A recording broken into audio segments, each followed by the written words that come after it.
host. Wala pong sira ang inyong audio.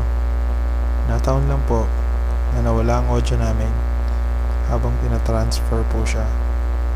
So, ako po ang mag-i-explain kung ano po ang mga nangyayari sa docu na ito as it happens. Ako po si John Ray Aguilon at ito po ang docu namin, 200 pesos.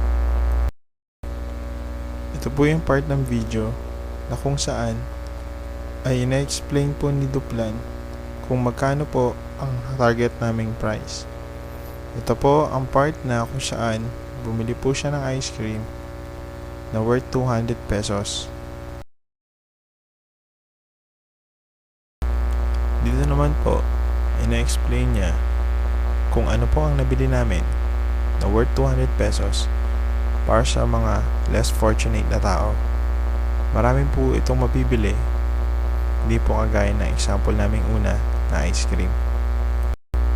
Kung para po sa inyo, ang 200 pesos ay maliit lang na pera, para po sa ibang tao, ito na po ang kanila pang araw-araw na gastos sa buong magdamag.